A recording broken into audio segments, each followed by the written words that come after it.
Take two. Hi, welcome to Healing the Trauma Within. In this session, I'm speaking with Elisha Halpin on learning to trust the body after trauma. Let me tell you a little bit about Elisha.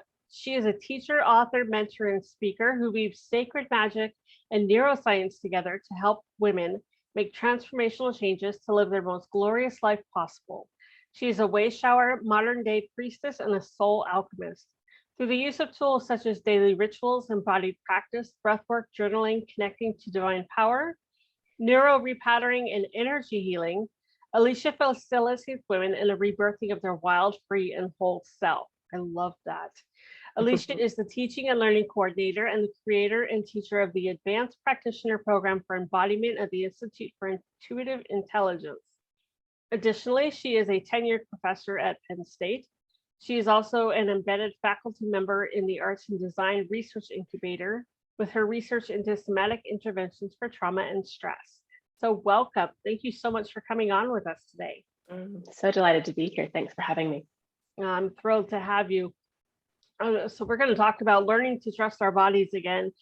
And yeah, trauma really screws with us big time. So, let's, I guess I want to start off with, how did we stop trusting our bodies to begin with? How do we know that we don't trust our bodies? I think we're not initiated into trusting our bodies from the time that we're very little. We're as children receiving cues all of the time about our safety, right? Like our neuroception begins working, really in utero as the nervous system's developing. But, definitely as we begin to come into consciousness and we begin to interact as a toddler, our nervous system's listening in, out, and around, and we're receiving cues about what's safe and what's not. But so much of the cueing that we're experiencing organically inside of us is not matching what people are telling us. It's not matching the conditioning of our behaviors. It's not matching what our parents want, what our schooling wants. And so because, we're continuously conditioned over and over again to not trust the impulse, most of us end up in an experience where we don't even know how to trust our body to begin with. Then comes trauma, which is really a break, a disruption that, in ourself and our knowing of ourself and our knowing of reality, all of these things. And that just rips that connection further and further. So I don't think we start in a great place because of the way we move in society in modern day. And then I think trauma is just going to take that disruption and that disconnection even further to the point that it feels really unsafe. When we can think of like, what is the, what's a massive consequence of trauma? We feel unsafe being inside this body, right? And for most of us, no matter what our traumatic story is, whether it was an event that happened all at once, so it was a too much trauma that caused that rift, or if it's trauma across time, so too little over a long period of time, or whether it's cultural trauma that we're inheriting at the cellular level, right? It doesn't matter exactly where that comes from. There's an aspect that it lives in this body. And this body, for many of us, we feel was the cause, the reason of our trauma, right? And so we step out of relationship because we don't know how to be in relationship with our body, right? And society too, like we're just conditioned in Western society to live very much in the cognitive brain, out of the body anyway. And so, most of our relationship with our body, even if it's not a traumatic one, is one where we're in dominance, right? I will get my body to run and I will do all these things. And, and so we're not in relationship with our body where we're listening to its wisdom, where we know how to trust it. And then trauma is just going to amplify that so much. Yeah. So how do we start to listen to our bodies? Yeah. I mean, for some people, out there, I think they can't even fathom what that even feels like. Yeah. So, how do we get there?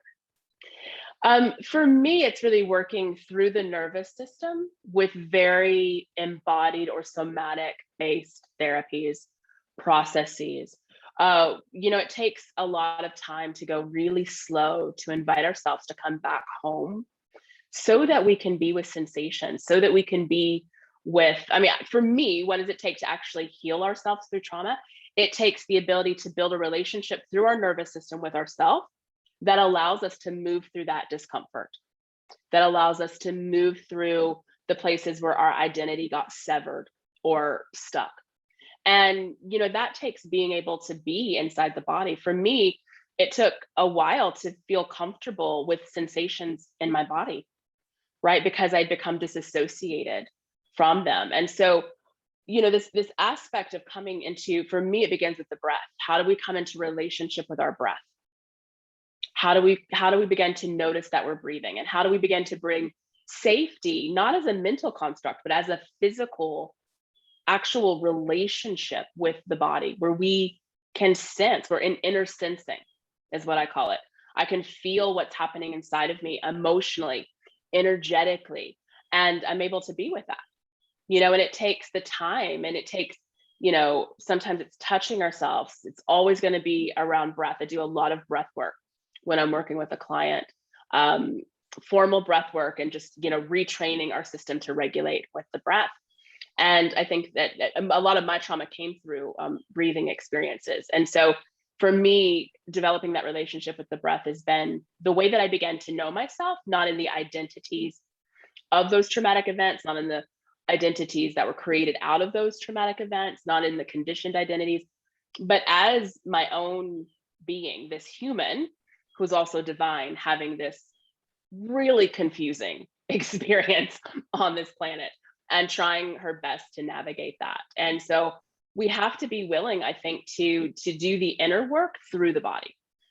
And for me, that's why there has to be this merging of our inner life, of this inner aspect, with physicality, with movement, with breath, with whatever interests us about the body. It doesn't have to look the same for everyone, but I think we have to bring the body back into its aliveness. I don't even know what that feels like. Right. Yeah. It's been so long since, well, I have days where I know what that feels like, and it's like riding that high when you feel alive, and you feel in tune with everything. I do have days like that, and I love those. So I know you say a lot of it has to do with breath work. What about feeling your emotions, honoring your emotions? Is that part of trusting your body? Absolutely. And for me, when we do, these breathwork practices, that's what we're doing, is we're getting into the ability to be with those emotions. When we do a breathwork practice, a lot of stuck emotions will come up, things that we've been stuffing down, things we've been suppressing. And so it becomes a way that we can actually access, what we've been running from, what we've been suppressing, what we didn't have safety to experience before, right? So that we can be with it. And I think that, part of the longer part of the journey is really accepting how we feel without all of those places. Again, in society, we're told to like get over our grief, get over, anger is not safe to feel. It's a negative emotion. But if you've gone through something that has left you feeling rage and frustration and anger, and there's not a safe place for you to process that, it just becomes this stress, this tension, this fight within you. And we can never remember our wholeness. We can never live from that aliveness if we also have these places inside of us that are like, you're not allowed, you're wrong. I should just get over this. I should be able to go on. I shouldn't feel this way. All of those shoulds create this kind of war within us, right? This tug of war where it's like, I'm supposed to move on with my life, but I can't bring this part of me, or I have to leave that part. It doesn't make sense the way we expect people to process emotions without actually feeling them, right? And it's sort of like, get that nutrient from that salad, but don't actually eat and metabolize the salad. You're just supposed to figure out how to get nutrients from it. And that's the way we treat emotions, right? We're supposed to be able to move through them, but don't actually feel them. And I think a lot of us too, though, when we've gone through something that's traumatic, we're afraid of being consumed by those emotions. And so it's part of, there's an aspect of too, of like, once we find ourselves not listening to the voices outside of us saying, get over it, or don't feel that, or whatever our particular, that kind of force has been. Right. And we come into that inner voice, and that inner voice is going, if you open up to that emotion, it is a deep, dark pit, and you're never going to come out of it. Right. And so we are afraid then of being consumed. So once we stop listening to the outside voices, we have to meet that inner voice that's so afraid of what we're feeling, or what we might feel, and of what's underneath that feeling. You know, it's always a place of, it's either too much or not enough. Right. So whatever has impacted us has left us with a story of, I'm too much. I have too much emotion, I have too much anger, you know, or I don't have enough. I'm not enough. And that's why this has happened to me. And, you know, so we have to be willing to dig in and meet that place. We can't heal if we don't feel, you know, and I know we've all heard that, seen that meme, and but it's so true. It's so true. And, you know, I love to remind people that whatever you're feeling is your truth. And that doesn't have to be your truth forever, but it is true in this moment. And you get to meet it. You get to meet it without the story that it's negative, or you shouldn't feel this way, or that's not an appropriate reaction to what you've been through, because it's only through acceptance that we begin to integrate enough to move forward on our healing journey. Absolutely. Absolutely. I completely agree with that. We have to accept ourselves, our emotions, where we're at, what happened to us, all of that, before we can really start to heal.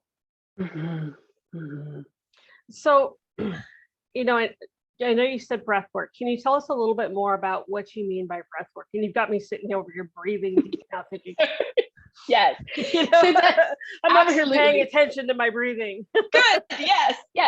That is definitely part of it. It's coming into a relationship with our breath as we're moving through the day, and just noticing, am I breathing in and out of my nose? Are my ribs, you know, moving? Can I feel breath coming in and out? And that's a really big aspect of keeping our nervous system in regulation, is just having a relationship with breath. One of the ways that I teach my clients to do that kind of on the daily aspect is to build cues in. So if you come to a stop sign, check in with your breath. Come to a stoplight, check in with your breath. Walk through a door, check in with your breath. And you just kind of build in environmental cues that remind you, oh, I'm breathing. Thank goodness our breath happens automatically and we don't have to keep cueing it. Oh. And also, magic happens when we check in with our breath. So it's kind of a both and around that. Then when we talk about breath work, we're talking about really specific styles of breathing that are going to work with the body, the brain, and the nervous system in specific ways. And so I use quite a few breath works, but the one that I really come to in a healing process is going to be a 3-part breath that's going to stimulate, firstly, the sympathetic side of our nervous system, because a lot of our you know, fight, flight, and freeze patterns become activated when we've had a traumatic event. And they kind of, it's like leaving the light on for too long, or having your finger on the doorbell all of the time. So part of our system is kind of, it's misoriented or misaligned, right? And so the breath is a way that we begin to unravel that and begin to smooth out the nervous system where it might be caught. If we think about like kind of a muscle knot, we could think about that same thing energetically and emotionally in the nervous system, right? Where it's got a little caught. And so this breath begins to kind of hit that place so that it can soften and dissolve and move through. I love using breath work because so many times when we're talking about what has happened to us, or we're talking about what we're noticing, we actually continue to reaffirm the same beliefs without giving ourselves the opportunity for a new orientation. And with the breath work, we can begin to work with this energetically and emotionally, so that then when we go into talking, we're going to have space in our system for a new choice, a new feeling, and not to fix ourselves, but to give ourselves the opportunity to orient from that subconscious belief, whatever that might be. But for most of us, it's around that we have done it wrong. Our body did it wrong. We didn't respond right. We should have known. You know, there's a place where we're blaming and shaming. And when we can begin to clear that out of the nervous system, we begin to maybe have capacity to see it in a different light and to open ourselves toward a new orientation about reclaiming our worthiness, reclaiming our our aliveness, reclaiming just ourselves, in a deeper way. And so the breath, we go through we go through a sympathetic stimulation so that then we can rest into the parasympathetic system. And all of my work is really about how do we get, a lot of the ways the nervous system's taught, it's like you're sympathetic or you're parasympathetic, you're either triggered or you're in rest and digest. And that's a really simplified, unhelpful way to think about our nervous system, in my opinion, because every breath we take, we're stimulating both sides of our system. We're stimulating the sympathetic on the inhale. We're stimulating the parasympathetic on the exhale. Right? So we want actually our sympathetic and parasympathetic selves to be merged, to be integrated, so that we can be mobile and relaxed at the same time. And I think that if we could invite ourselves into that as our healing parameter, I get to be mobile, I get to be in movement, and I get to be soft and supported. I get to be open and grounded at the same time. That we could really change the story about so many things, but also about what it is to be safe. Right. And so a lot of times the reasons we go into depletion, we go into striving, we go into overdoing, we go into all of our martyrdom, our people pleasing, is because we've been taught that to be in our doing self, to be mobile, there's no space for relaxation. There's no space for resting. And we get rewarded for being good people pleasers. We get rewarded for being good martyrs. But what that does inside of us, it continues to destroy this part of ourselves that wants to be in expansion, that wants to be able to experience the beauty and the just the awesomeness of life. And, culturally, we really have this idea that if we're going to be successful, if we're going to, do all of these things, we have to leave behind that open part of ourselves, that soft, supple, what we might call the feminine part of ourselves, the soft skills, right? All of these things are so degraded within our society. And so when we need to come into rest and digest just to allow our body to do that, we don't know how to do it. So that's why we all numb out. We're using chemicals, we're using substances, we over binge on TV and media, and we're all scrolling on our phone because we don't have a mechanism for softness. We don't have a mechanism inside of us that allows us to take in life, right? And I think that's why we're seeing a resurgence of things like forest bathing and, returning to nature and these kind of ideas, because there's something inherent about that invites us into that openness while staying mobile. And I think that's a real big key. And for me, that's found in doing breath work and retraining our system to be active and also receptive at the same time, that we can have our masculine side and our feminine side completely both online and available. Yeah. Absolutely. The yin yang. I love the yin yang. That's kind of my symbol, but yeah, absolutely. Wow, this has been awesome. Thank you so much. Our time has gone by so fast. So fast. It feels like we just started talking, but this has been great. And I love, even if it just gets our listeners to just kind of focus on their breathing and am I breathing? Am I breathing deeply? Am I breathing from my chest or from my, my diaphragm? How am I breathing? Because that's our life force. Yes. And when you take in those deep cleansing breaths, it goes through, it hits all our cells and helps to cleanse out all the toxins and the trauma and the stress and really all does. of that. So this has been great. I mean, I've been sitting here focusing on my breathing the whole time. It's so magical. Yes. And I would just love to leave the listeners with an invitation to find a beautiful song, something that you really love, and play it for yourself once a day, and just be with yourself and your breath for a song a day. And that's just a really great way of just beginning that practice. And just do, when you're beginning, just do whatever breath. Don't worry about any names. Don't worry about any style, just breathe. And just be with yourself and experience that aspect. And you can even, if it feels okay, put your hand on your heart, or give yourself a hug, rock, sway, Right.